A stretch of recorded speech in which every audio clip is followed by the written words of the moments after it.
Well, this morning we start a new teaching series this Christmas. And then each week leading up to Christmas, we want to take a word that is very much a Christmas word, like peace, love, joy, believe, this Christmas joy, this Christmas peace. Today, the word that we have is believe. I think maybe it's the best Christmas word because Christmas doesn't work without believing. This Christmas, believe. When Jesus talked about believing, he would point to kids. He says, look at them because they believe. Most of you out here, adults and me, we're doubters, but kids believe. I know this because I was on our sleigh ride.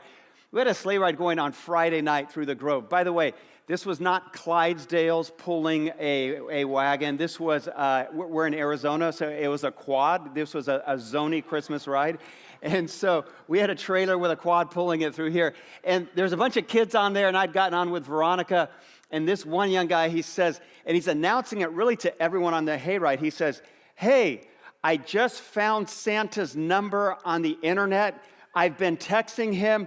Do any of you want it? And so the kid's been blowing up Santa's phone number, asking for stuff, and he believes he's getting all of it. Kids believe. Kids used to, before we had so many phones, write letters. I brought a few letters that kids have written to Santa. When they write these, they're actually believing something's going to happen. The first one I have is, Dear Santa, I want a real puppy this year, not like the fake one you got me last year.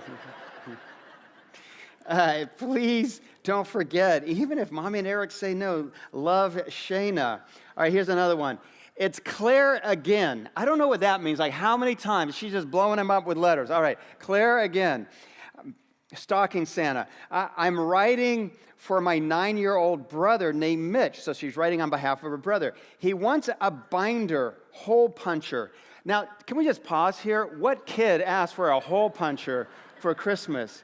I want a hole puncher too. I don't know what kind of family this is. Something's not right. And he wants a skateboard. But don't give the skateboard to him. Mitch is very kind-hearted, but he has a bad temper. He also writes messy, and he doesn't like to read. By Mitch Lou. P.S. This is not his signature. She's forged the whole thing. I don't know if you had an older sister, but man, they'll throw you under the bus. Watch out. All right, next one, 3. Dear Santa, you better bring my pony this year, or there'll be consequences. Something's bad gonna happen. Here's one. To Santa, I want an iPod Touch. Here we go. And then a list of very violent things. An airsoft gun, a knife, night vision goggles. No clothes. Don't buy clothes. And black ops. This kid's dangerous. Watch out when he grows up. Black ops and night. Here's the last one. Dear Santa, my family is not perfect. My mom needs money to pay bills. She believes, by the way, I didn't circle the believes. I just found it like this. She believes in what we have. I believe in what's in my heart. Our furniture don't match. Our fridge and oven don't work a little. She prays for me. My mom is sad. Please help.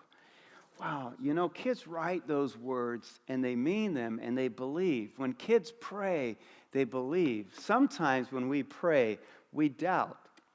This Christmas story starts with believing. And open your Bibles to Luke 1. It's a story about believing the most impossible thing. And that's what Mary is asked to believe. Luke 1:26. God sent the angel Gabriel to Nazareth, to a town in Galilee, to a virgin pledged to be married to a man named Joseph, a descendant of David. The virgin's name was Mary, and the angel went to her and said, Greetings to you, who are highly favored. The Lord is with you. Mary was greatly troubled at his words and wondered what kind of greeting this might be. But the angel said to her, Do not be afraid, Mary. You have found favor with God. You will conceive and give birth to a son, and you are to call him Jesus. Verse 34. How will this be, Mary asked the angel, since I am a virgin? And the angel answers in verse 37, Nothing is impossible with God. So we read here that Mary is asked to believe the most impossible thing. That's why I say Christmas is The word believe really is a Christmas word. Christmas doesn't work without believing that a virgin can have a child, and then believing that the God of the universe shows up in human form in a baby. In fact, the whole human story, the essence of who we are as Christians, it doesn't work unless you believe. That's the only way it works. That's why I say believe is a very important Christmas word. And this story is not just about believing something small. It's about believing that God can do the most impossible things, not just for Mary. This story isn't just for Mary. This story is for you. And so Mary answers the angel, and she says, "Let it be." And then she sings this song, Mary's song, that Shana read earlier. Let me read it to you. Luke chapter 1, verse 46. And we read, "And Mary said, my soul..." The screen says Luke 2. It's actually Luke 1. The words are right. "My soul glorifies the Lord, and my spirit rejoices in my Savior.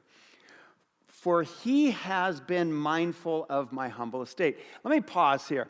As we go through this, if you have a Bible, circle the words "he has" every time that she says these, because she keeps pointing back to what God has done. "He has been mindful of my humble estate of his servant. From now on, all generations will call me blessed. For the mighty one, he has done great things for me. Holy is his name. His mercies extend to those who fear him from generation to generation. He has performed mighty deeds with his arm. He has scattered those who are proud." Verse 52, "He has brought down rulers from their thrones. He has lifted up the humble. He has filled the hungry with good things, but he has sent away the rich. He has helped the servant Israel, remembering to be merciful." 9 times here, Mary says, "he has." And so I want to start with this thought on the screen. I want to begin with this, that he has done it before. Believe is a great Christmas word, but believe because God has done it before. Mary is going through this list of things that God has done in the past. And she says, because of all that God has done in the past, I believe that, yes, he can give me a child even though I'm a virgin. The Hebrew people have this great tradition of standing up stones, putting stones in place to mark a significant event. They're called masebas. Maybe you've heard me talk about them before. But a maseba is called a standing stone, or it means a stone of remembrance. Let's say 2 cities form a peace agreement. Then what they'll do is stand a stone right at the front of the gate, a huge stone. And then when people ask, what is this stone for? They'll say, well, it's to remind us that we have peace between our cities. For example, when the people of Israel crossed the Jordan River, Joshua chapter 3, the first thing that God tells them to do is not to go take Jericho. The first thing he says is stand up 12 stones. And he says, when your grandchildren and their children ask, what are these stones for? Then tell them what God has done. Those are masebas. Those are reminders. Those are standing stones. I think Mary's list here and Mary's song in Luke chapter 1, this is her maseba. These are her reminders. These are her standing stones, a reminder of what God has done in the past. Because if he did it before, he can do it again. And she says things like, he has been mindful. In other words, he has noticed me. He has done great things for me. He has done mighty deeds for me. He has lifted me up. He has filled me when I was hungry. And she's talking about all the things that God has done. This is her maseba. I don't know if when you're faced with something really difficult in life, but this is what I do. I look back and try to remember something big that God has done before, and then it kind of fills my soul with belief that he can do it again. So I have my own masebas. I hope you do too. I have one of my masebas I keep on a Post-it note right by my desk. I wish it was more substantial than a yellow Post-it note, but this is a very important one to me. Whenever we're faced with something that feels impossible as a church, I just read this Post-it note, because here's what I have on this Post-it note. When we started to build this church, we were just a really small gathering of people. And so we were looking for a construction loan to put together with the money that so many of you gave generously way back. And as I started to look for a construction loan from a bank, I realized quickly this is going to be impossible, or at least it feels impossible. And I started to keep a list of the bankers and the banks I met with and had emails with, just to keep track of my correspondence. And I realized that one after another, I was crossing their names off. And the Post-it note list just got longer and longer and longer, and it felt impossible. And then we had a bank say, okay, we'll do it. And it felt like God had just shown up. So now whenever I doubt that God can do something here at the Grove, I just read this list. I don't want to read the names of the banks because maybe you bank there, maybe you even work there. I'm sure there's good people there. But the more I think about it, the more I keep this list on my desk, I just think, man, you would think a bank like, for example, Wells Fargo has enough to get to help a church. Alliance Bank, Johnson Bank didn't have enough, Compass Bank, U.S. Bank, First Citizens Bank, Evangelical Christian Credit Union. You know, you would think those guys would want to help a church. But by the way, we've had two great banks step up and help the Grove. I'm just going to give them a shout out. We have MidFirst down the street here, and we have Arizona Bank and Trust right here. And so I highly encourage banking there. And so I'm going to say, shamelessly, I endorse those two. So, but that's my must say, but just simply on a Post-it note. But you have things that God has done in your past. And so looking back like Mary does reminds us that if God could do that before, he can do it again today. If you look at the Bible, this is one of the great reasons we read the Bible, that when we read the stories of the Bible and the people of great faith and how God worked on their behalf, then it swells our soul with hope and belief and confidence that he can do the same for us. For example, maybe you're wondering today, maybe you're worried or anxious about something, then just remember these two words that Mary gave us, he has. If your finances feel impossible, remember that he has. If you're starting something brand new, then remember he has. He has done it before. If your marriage feels like it's in trouble, like it's broken, remember that he has. If a job feels impossible, then remember he has. So if you're facing anything difficult, I want to start here. Believe, because he has done it before. And really when Mary says he has, do you know what she's really saying? She's really saying he can. And so my next thought that I have on the screen for you is believe, not just that he's done it before, believe that he can do it again. When you think about people, human beings, when we see a person do something great, we always ask the question, well, can they do it again? That's what we always say about people, like great athletes. For example, Tiger Woods has been injured for a year, and now he's playing in his first tournament in the Bahamas in the Hero Challenge. I love the name of this tournament. And everyone is asking, can he do it again? He shoots a 65 on Friday, which is just world class. And they're asking, well, can he do it again? He's just human. When you hear a great song, don't you always wonder, well, can that band ever write another song? I brought a list of some songs that were, big hits when I was in college, but I haven't heard of the band since then. We call them one-hit wonders. For example, you heard She Blinded Me with Science. Can Thomas Dolby do that again? Nobody, no, never. 99 Neff Balloons, Nina. No, you don't even know who Nina is. They never wrote another one. This is a cult classic, Whip It Good by Devo. Devo's gone. That was the only, Ice Ice Baby. Have you heard Vanilla? That was the only song I think Vanilla ever wrote. Who Let the Dogs Out? This is a Grammy award-winning family classic, Who Let the Dogs Out. You don't know that Baha Man wrote it because that's the only song that they wrote. Come On, Eileen. Who wrote that? We don't know. It's Dexy's Midnight Runners. You didn't know that because that was the only song they ever wrote. They couldn't do it again. But the thing is, with people, yes, with humans, that's the case. But with God, the things he's done before, I want you to fill you with confidence and believe that he can do it again. We read this great line in chapter 1, verse 45. Mary comes to see her cousin Elizabeth, and Elizabeth says this, blessed is she who has believed. She's talking about Mary. She's looking at Mary, that the Lord would fulfill his promises to her. So Elizabeth looks at Mary and she says, you're blessed because you're one who believes. She's saying this when her own husband was not believing. The Luke 1 story starts with Zechariah. The same angel goes to Zechariah and says, you and your wife will have a child. And Zechariah says, well, that's impossible. You don't know how old I am. And the angel kind of gets annoyed. This is verse 19. Gabriel says, I have been sent to speak to you and to tell you this good news. But he doesn't believe. So verse 20, now you'll be silent and not able to speak until this thing happens because you did not believe. And so Zechariah is mute for 9 months. I think there's two ways to go through life. You can go through life like Mary, or you can go through life like Zechariah. There's two ways to live. You can live pessimistic and full of doubt, or you can live optimistic and full of faith, full of believing. And I think God's people are always called to be people who live full of hope, full of believing that God can do the most impossible things.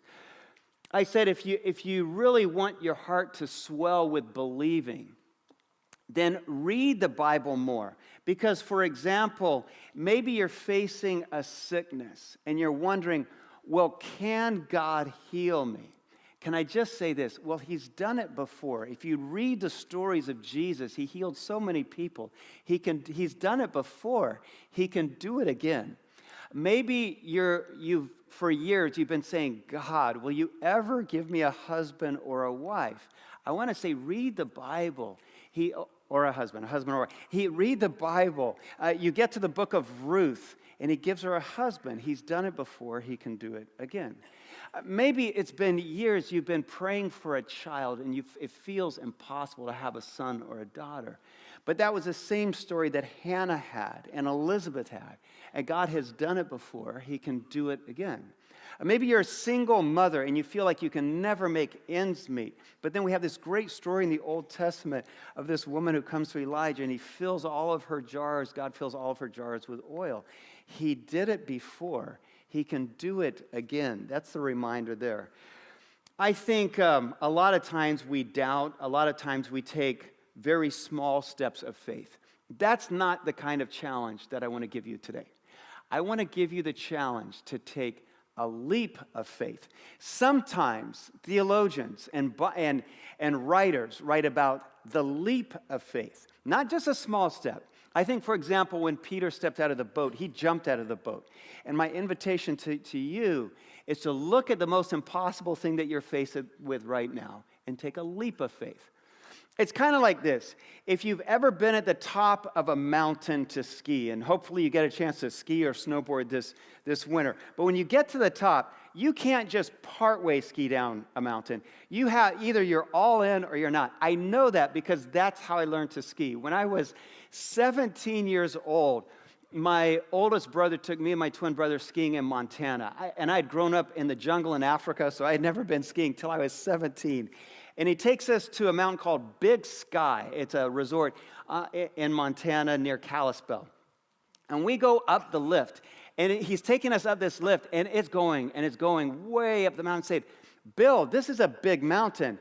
And I said, isn't there a beginner hill? He says, oh, you guys are 17 years old. You're way too big for the bunny slope. We're going to go to the top. We're going to do it right. And then he says, when you get to the bottom, you'll learn how to ski. Because I was saying, Bill, I don't know how to ski. But he said, you just go, and you're going to learn how to ski. Well, we go to get off the lift, and it's just a yard sale. My twin brother and I were our stuff's all over the place. We finally get our gear back on, and he just has one piece of instruction. He says, lean over the tips of your ski. You just got to stay over the front and go. Now, I've heard real people give lessons, real instructors, and they talk about pizza, French fries, pizza. They do all that. We didn't get any pizza and French fries with my instruction. It was just lean over the skis. So, and we're standing there, and I said, Bill, this looks really steep, Bill. And we had gone all the way to the top, and I see a black diamond. I said, Bill, doesn't black diamond mean this is really hard? He goes, oh, no, it's not a big deal at all. He says, double blacks are the hard ones. His wife was training to be an Olympic skier, so the bar for him was way up here. So I'm leaning over the skis. I'm not moving. I'm afraid. And he says, it's time to go, Palmer. And he shoves me. And so I tried leaning over. Do you know what happens when you lean over the front of your skis? you go faster.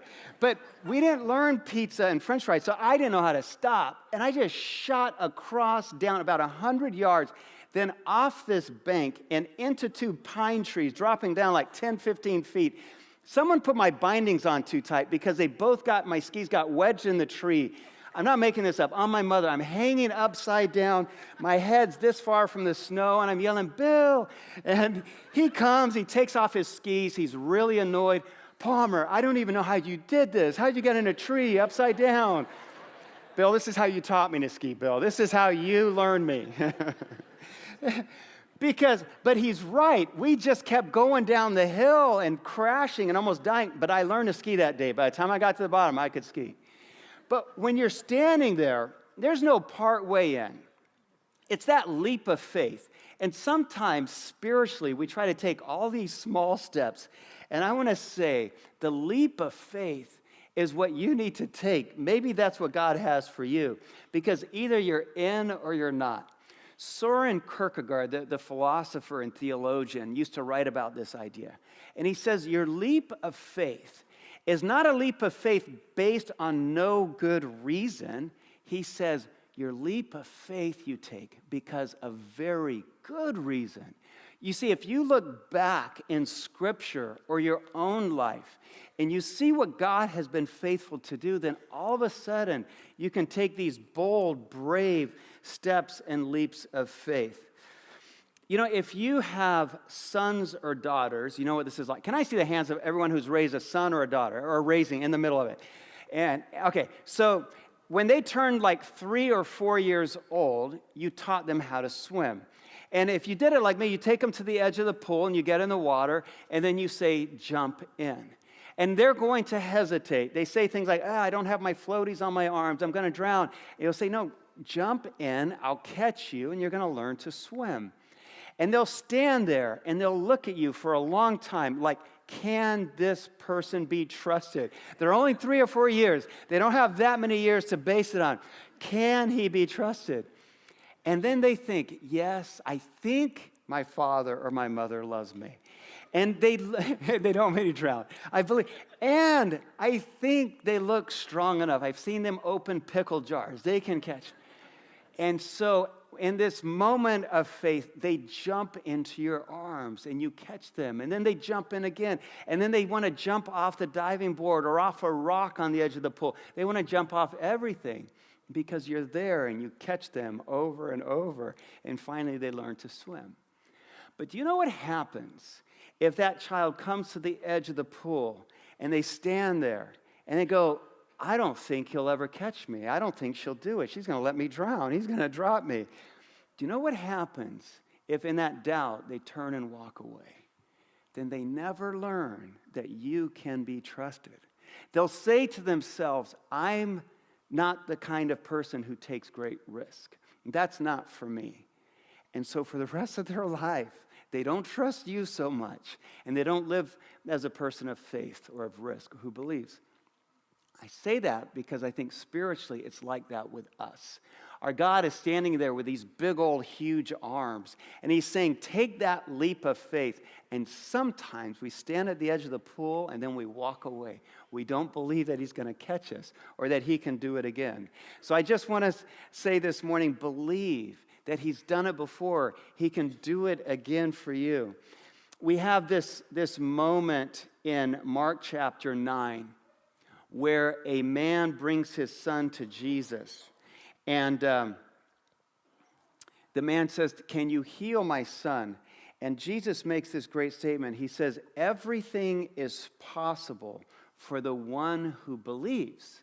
And then immediately the boy's father exclaimed, I do believe. But then he says, but help my unbelief. And maybe that's been you. Maybe you've been doubting. Maybe you haven't been sure, and you've been filled with unbelief. How much belief is enough? Just enough to come to Jesus and to keep bringing him back the same request. Have you ever prayed for something, but you doubted at the same time? Be honest. You secretly doubted. Or have you ever prayed for something for so long, you gave up or you wanted to give up? Have you ever prayed for something, but you didn't really believe it because it felt impossible?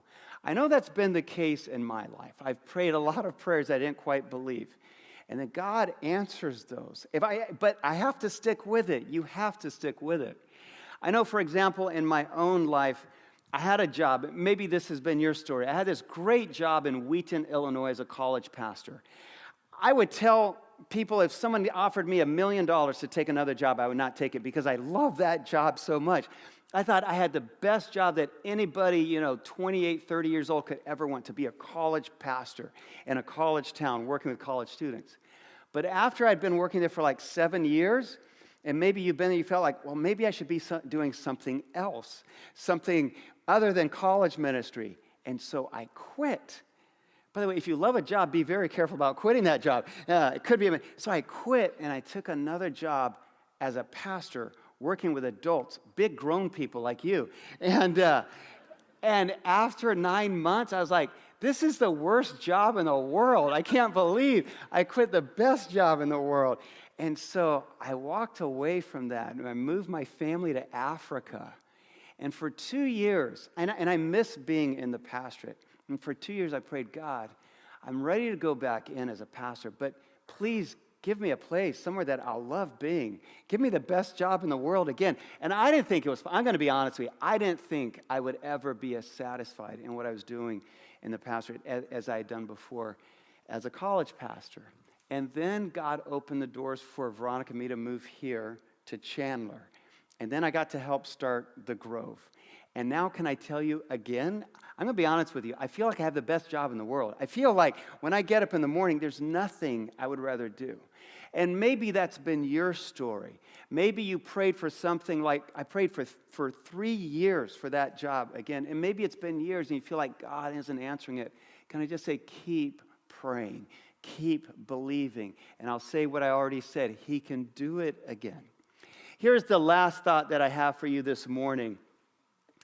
Believe that He will do it for you. That was the case with Mary. When we look at Luke chapter 1, the angel says, nothing, this is verse 37. I want to look at 37 and 38. The angel says, nothing is impossible. These 3 staggering words, I hope they stick with you. The angel says nothing is impossible, and then how does Mary respond? Verse 38, she says, let it be. The angel says nothing is impossible with God, and then Mary says, all right, let it be, I believe. And maybe that's where you need to be today. Maybe it's time for you to say, let it be. I believe that you can do it. I'll stop trying to control it all. I think sometimes as Christians, we only take really small steps of faith because we're trying to manage God. We don't want to give God more than He can handle. But can I say this today, that failure avoidance is not your destiny. Failure avoidance is not your calling. Risk management is not all you've been called to do here on earth. I'll share an example with you. Just this last week, you heard Scott announce that we're going to partner with Mosaic Church and African Bible College to build a girls' dorm at African Bible College in Malawi. We want to help girls make it to college. We want to pull girls up. And this is a true story. Just this last fall when the semester started, there were about 100 girls that didn't have a dorm room on campus, and they were told they would have to live in the city and be commuters. So some of these girls showed up anyway with their suitcases and went dorm room to dorm room pleading with the girls, would you let me just sleep on the floor? I don't want to commute. It's too dangerous. It's too far. I don't have enough money. Can I just sleep on the floor? So we're going to try to help build a girls' dorm, all right? But the problem is that our piece of the pie is $100,000. That's a lot of money for us as a church to take in one offering. But by faith, we've said we will do it. So I share this because when Paul and I shared this about a week ago with our elders and our leaders, do you know what none of them said? Not one of them said, this is a bad idea. Not one of them said, hey, this is December. 31st is the end of the Grove's fiscal year. The church needs the money. We can't be giving $100,000 away in Africa. Not one of them said that. Not one of them hesitated. That's why one of the reasons I love working here, they all said, we need to do this. We must be a part of this. I think in your life, you have those challenges.